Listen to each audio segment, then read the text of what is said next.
And welcome to Pocket Universe. My name is Darren Hann. On today's show, we have Natalie Binette, who's a potter with the Craft Council Clay Studio, and also George LeBlanc, who's a psychic and a medium. Come on back after this. I would like to welcome Natalie Binette, potter at the Craft Council Clay Studio, to today's show. Welcome. Oh, well, thank you very much. Tell us a little bit about how you got into pottery and clay work.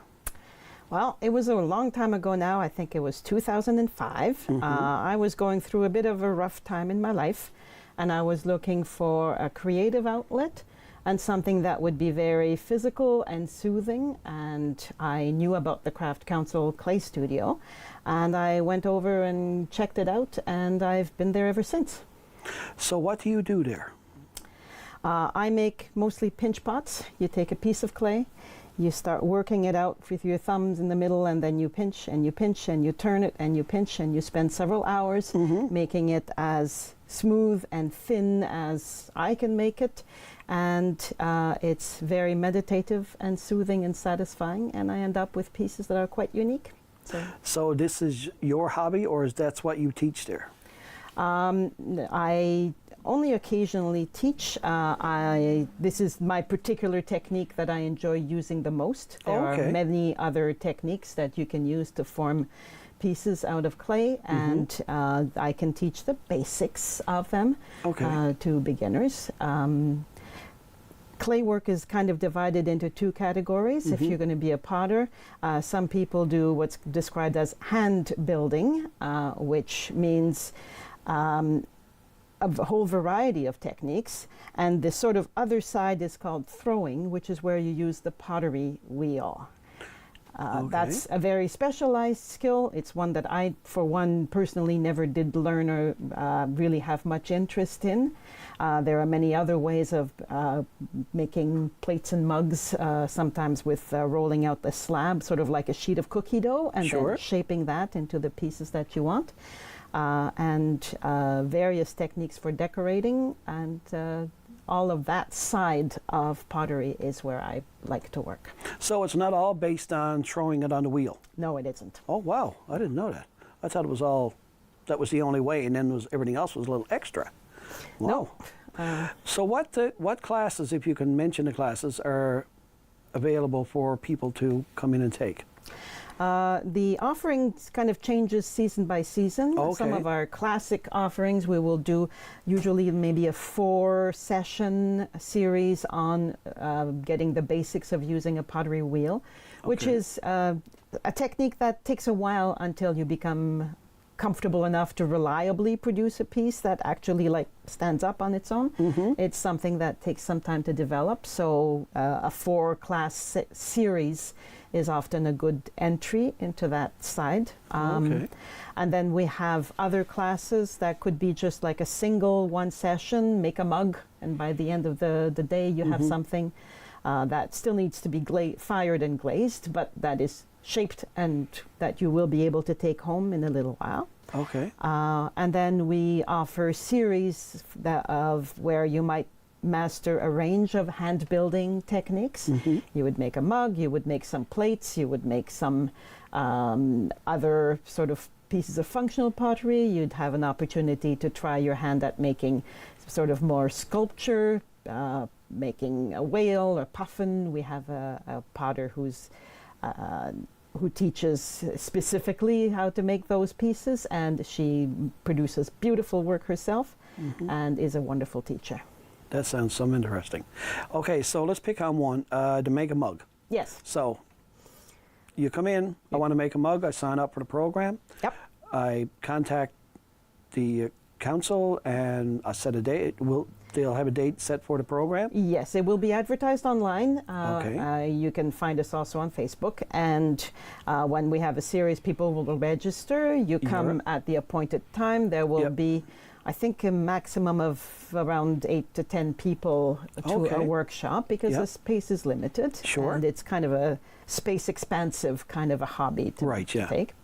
And then, yeah, you come, the mug in particular, you are using slabs of clay, kind of like a roll of like cookie dough, rolled out, or pie crust or something. Yep. You will cut out of that slab, you will cut pieces the right shape that you can then pick them up carefully, trying not to squish them, shape them into producing a cylinder, attach a bottom, attach a handle, decorate your mug as you would like it, and there you go.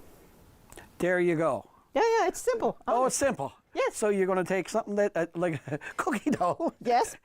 And then it's a mug. Eventually. I think there's a few more steps involved there. So go back to the mug. Yes. Okay, so we got our slab. Yep. Okay, so we got our slab.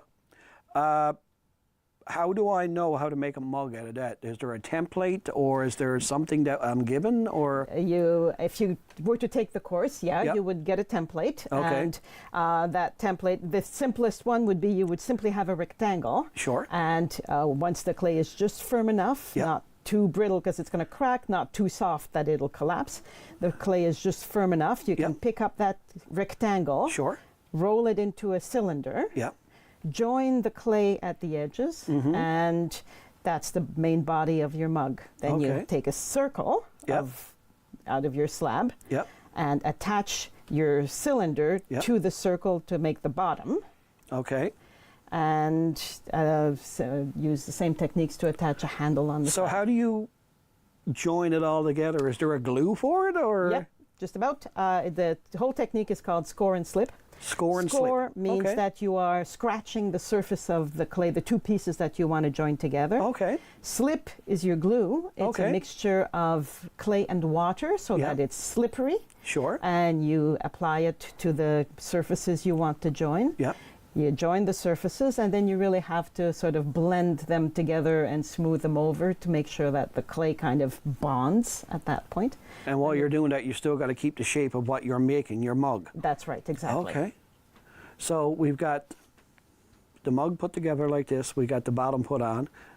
Do we put a handle on it? And you put a handle, you would cut a strip of clay, curve it in the shape of a handle, and then you would attach that to the body of your mug using the same score and slip technique. Okay, so we got our mug made nice and fancy. Yes. What do we do with it from there? It needs to dry. At that point, it's called greenware, green meaning it has not been fired at all yet. Okay. You put it on a shelf, you go away. It'll take several days, a week, sometimes more, to dry. Often people will actually want it to dry more slowly, because if it dries really quickly, where you've joined your clay, when it dries quickly, it will not necessarily dry evenly. Okay. And the parts that dry faster are then going to shrink a little bit. Sure. And the parts that are moister don't shrink as much. Yep. And that's a recipe for creating cracks as the piece dries. Okay. So often people will wrap it in a little bit of, loosely wrap in a bit of plastic to slow down the drying. Sure. And then when it's fully dried, it has to be fired. It actually ends up being fired twice. The first firing is called the bisque fire. Okay. And it is at a somewhat lower temperature. Still I don't know the exact temperature, but it's way lower than way hotter than what you could get in your kitchen stove. You cannot fire at home. No. But the kiln will control the right temperature, and the piece will come out.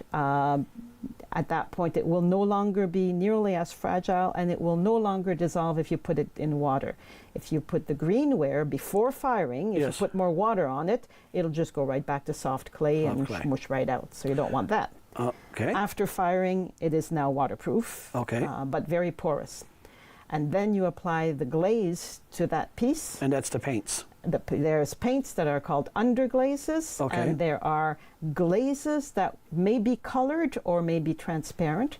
If you're using if you paint on some underglaze and you have a drawing or a picture on your mug, you obviously don't want to obscure that. No. So you will then dip your mug into a transparent glaze. It'll be just like a very thin layer of glass on top of your clay. When you first dip it out, it comes back, the glaze is really powdered glass and some colorants. So it just looks white, or it may be colored, but not the color that you want your mug to be. it gets fired. That fine glass powder melts in the kiln. Yep. It's got various other chemicals to make sure that it melts evenly, that Yep. it coats, that it has the right colors. And then when you take it out of the kiln after it's cooled down again, basically it's a thin layer of glass that coats the surface of your pieces. And then so when it's finished, is it food safe? Absolutely. Oh, that's amazing. And you can go in there into the clay studio, and if you got an idea in your head to make a mug or a pot or whatever, yes, I guess you're only limited to your imagination. That's true, with the proviso that the clay has got her own imagination too. Oh. And I make it my belief that it doesn't pay to argue with clay. If she wants to go a certain way, you might as well go with her. Is that right? Because you're going to lose. You're going to lose. Okay. That sounds very good. That sounds very good. Now, can you tell us a little bit more about the Craft Council itself? A little bit. I'm not very familiar with the larger Craft Council, but it is an organization that was formed, I'm going to say 50 years ago. We're just celebrating our 50th anniversary. Nice. Congratulations. Thank you. It has a mission to promote the crafts and the craft industry in Newfoundland and Labrador. So it's got several important wings. One of them is they run the Craft Council Christmas Fair, which in recent years has been at the Jack Byrne Arena. And crafts people from across the island bring their materials there to sell. There are some incredibly beautiful objects, and it's a great party because you get to see what everybody else is doing. Yeah. We have a gallery for displaying exhibitions of sort of arts and crafts sounds like macaroni. But the more sort of artistic side of everybody's got to start off somewhere. That's right. So we all started off with the macaroni. Yeah. And there is the craft shop where a lot of pottery and other very well-made crafts are sampled. Okay. It's also an industry association for craft producers across the province. So it provides opportunities for education and support support with marketing especially. Wow. So it's an important part of keeping the craft industry and the craft scene alive in this province. That is amazing. Now, we're going to put up on the screen in a little while the contact information on it. What is the physical address of the studio again? The studio, the Craft Council is on Water Street in downtown St. John's, not far from the Prescott Water Street intersection. Okay. The craft shop and gallery, the entrance is on Water Street, and if you go in that way and you ask for the clay studio, they'll show you the stairs to go downstairs. Or you can come in from the back, from the Harbor Drive side, and that's where the clay studio is located. It sounds like a fun hobby to get into. It totally is. Well, thank you for coming in today and telling us about the Craft Council and about the clay studio. You're very welcome.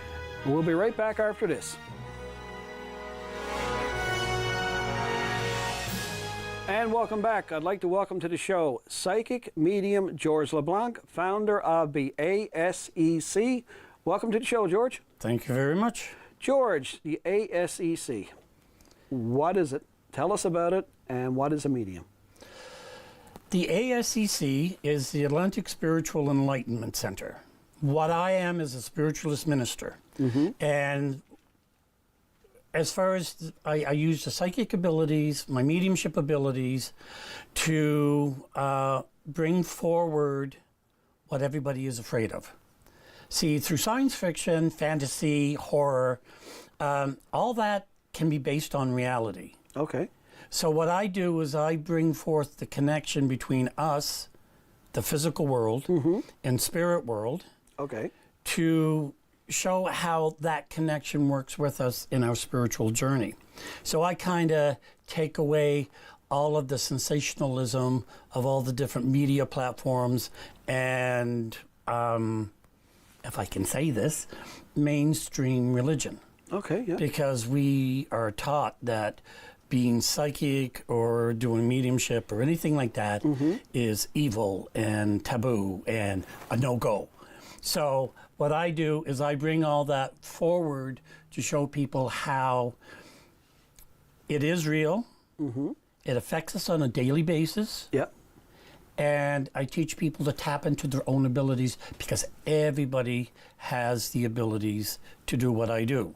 Okay. You just have to learn how to hone in on them and to utilize them and to trust. Can I ask how you learned these skills? Like everybody else, I went to school. Oh, seriously? Kinda. I suppose I shouldn't say it that way. As a spiritualist minister, when I was studying to become a minister, Okay. in spiritualism, it's Christian-based, but they believe in the continuation of the soul, and that communication is possible. Okay. So when you study to become a spiritualist minister, you have to study your own abilities. And some people just become psychics, some people become mediums as well, and you have to prove that connection. So in my studies, not only like part of my test Sure. is to do mediumship and to be accurate. Okay. So if I can't become a medium, then I can't become that minister, because that's part of the training. So it all works together, and it brings everything into perspective. So is there a difference between being a medium and being Psychic? psychic? Yeah. There is, actually. A psychic is someone who reads the energies. Now, a medium reads the energies too. Okay. But a medium will actually speak to someone in spirit and bring it forward. So what happens is that everything is energy. You're energy, I'm energy. And when we go through the change that we call death, when we leave this physical body, Yep. we live on in spirit form. And when you're in spirit, you vibrate at a higher frequency. So basically, as a medium, I raise my frequencies a little bit. Yep. They lower theirs a little bit, whereas communication is possible. Okay. And follow that. it's really amazing, because through my work that I've been doing and all my teachings, Yep. I've been able to help people. You help people to move on with their lives, people who have who hasn't found closures, people that are afraid of that bump in the night. Yep. It's like you go into a house. Now, this is all over the world. You get people say, oh, that place is haunted, because every night at midnight, you see a woman walk down the stairs, Yeah. right? Well, if every night at midnight you see a woman walk down those stairs, is it actually a spirit, or is it actually residual energy that a person sees because it was done so often? So there's a difference between a spirit infestation and actual energy residuals. Oh. So there's a differentiation. See, and this is where we get confused or scared, because we see that and we think, oh, that's evil, that's something that's bad. It's like, how many times have you stood there and had a feeling that somebody was standing behind you and you looked and there was nobody there? Yeah. Well, I'm going to tell you, somebody was there. Okay. It was a spirit, someone in spirit, either a guide, a loved one, but because you haven't honed in on your abilities yet, you can't tell who it is. So I just tell who it is. Okay.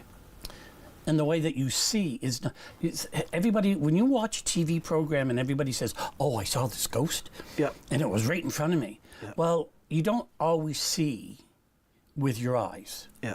okay? Peripheral vision, spirit finds it very difficult to manifest. Okay. So you'll see peripheral vision, but to see something standing in front of you, it can be, for me, I see in my thoughts and I hear them, I see in my mind and I hear in my thoughts. Okay. So basically what happens is, if I'm sensing an energy of someone with you, I'll pick up on that energy. Yeah. Then what happens is I'll see in my mind. Okay. So it'll be like a movie playing in the back of my head. Okay. I'll see who's standing there. I'll be able to tell you what they look like. I can even sometimes, depending upon how close they are, I can speak like them. I can show you, like, tell you what they were like, do the same mannerisms, Wow. right? And depending upon how close they are to me, I'll either say, they're telling me to tell you this, Yeah. or they're saying this to you, because if they're further away, they're telling me to tell you. If they're closer to me, then they're saying this. Yep. But if they're right beside me, I'll talk to you as if I'm them. Oh, wow. So That's amazing. And so everybody can do this. Most people won't, though, go into doing the mediumship.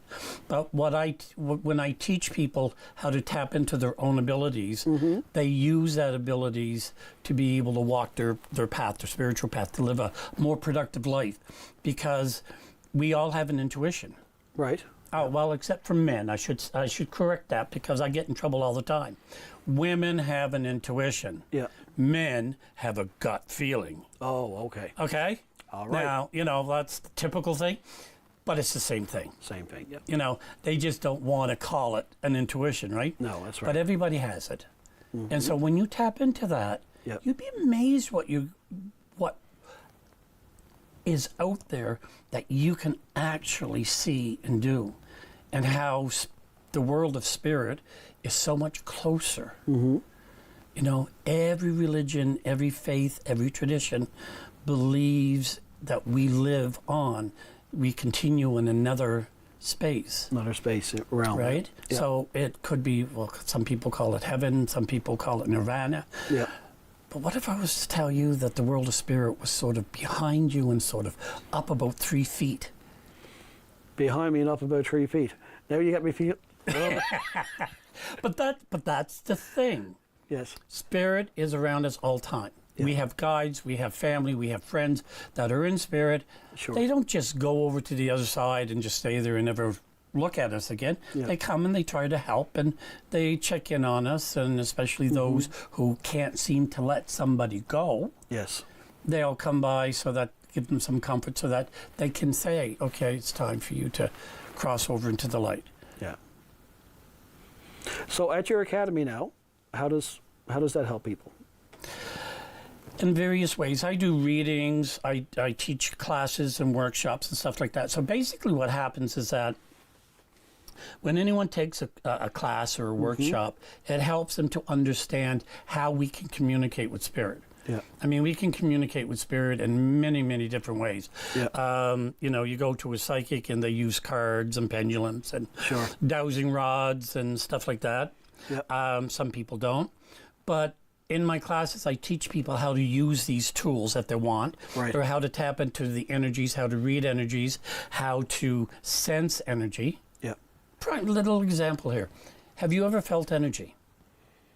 Have I felt energy? Felt energy. Give me an example. Well, how would I feel energy? Well, that's just it. Yeah. You walk into a room, the energy in the room was fantastic. But what was that energy? Yes. What is that energy? Yes. But did you actually touch it? So little, That's right. Put your hands together, Okay. okay? And pretend you're going like a choo-choo train, All right. and just go faster and faster and faster. Yeah. Come on. I'm going. Faster. I'm going. Okay, Jesus. now stop and back up. Okay, stop. Now slowly bring your hands apart Yeah. and slowly bring them together. Do you feel that friction that's in between? Your hands might want to clap together, and some it wants to push you away. Yeah. But can you feel that? Yeah, I get what you're talking about. Yeah. That's energy. Okay. Cool. That's neat. And that there, with what I do, you read that. You learn how to read that. It's like, say somebody put their name on a piece of paper, Yeah. and you fold it up and you give it to me. Yeah. Well, that person's energy is on that piece of paper. I Okay. call it a billet. Yeah. And that's one of the first things I teach people. Right. And I can hold that in my hand, and I can do a reading on that person Yeah. by reading the energies that are there. Yeah. So I basically want people not to be so afraid of what we've been taught Yeah. that's been so afraid. Like, you know what I'm saying? That's what I don't understand too. Like when I was growing up, I grew up around a bay, out around the bay, and there was a house out on the point. And I was like, oh, you'd never go in the house at night time because it's haunted. It's like, okay, so if it's haunted, what's it going to do to me? But that's just it. Like, why Spirit can't hurt you Why be afraid of it? because you're told to. Yeah. Have you been taught Yeah. all your life, be afraid of this? Yeah. You're going to be afraid of it. Exactly. You're gonna be Even afraid if of it's not going to hurt you. Spirit cannot hurt you. Yeah. It's like possession. People say, oh, I hear voices that tell me to do this. Yeah. Well, you're not possessed. Mm-hmm. You might have a spirit attached to you that's telling you to do something, Sure. but you're not possessed. Because possession, you would do it and you wouldn't even know that you're doing it. Okay. Okay? And true possession Mm-hmm. is very few and far between. Okay. So most people, it's about hearing those voices. That's how spirit communicates, by us hearing voices in our head, because they can only communicate telepathically, because they're using energy, vibrations to connect with us. And that's why everything is about energy and how important it is to understand how it works. And you teach all this at your academy? I teach all that. Where are you located to? I'm actually in Upper Island Cove. Okay. Moved here about 3 years ago. Beautiful spot. Okay. Love it out there. Yeah. And but I can teach wherever I can get a group of people together that's interested in doing so, because I find it's a lot easier and a lot better if you learn with a group. Okay. Yeah. Well, you can be sitting there going, well, I know I can't do this. Somebody else says, well, I was just thinking the same thing. So you know you're not alone. That's right. Yeah. But then when you get to do it, Yep. and you say, oh, I didn't just do that. And That's then right. people say, wow, you can do it. Yep. So that's the thing. When you train or when you take courses with other people, Yep. it makes a big difference because you don't feel so alone. Excellent.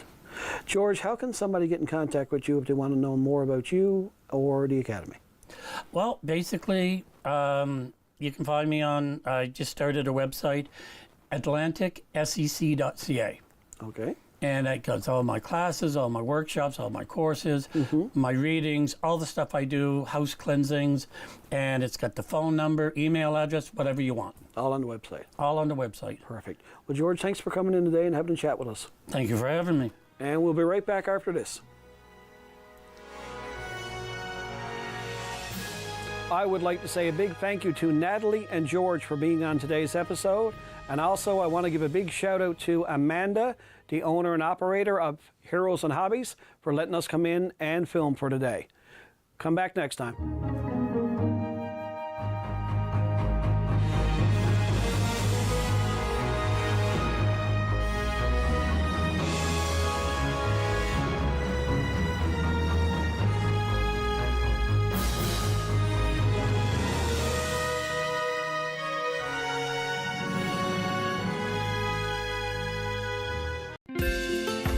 If you have a comment about this program,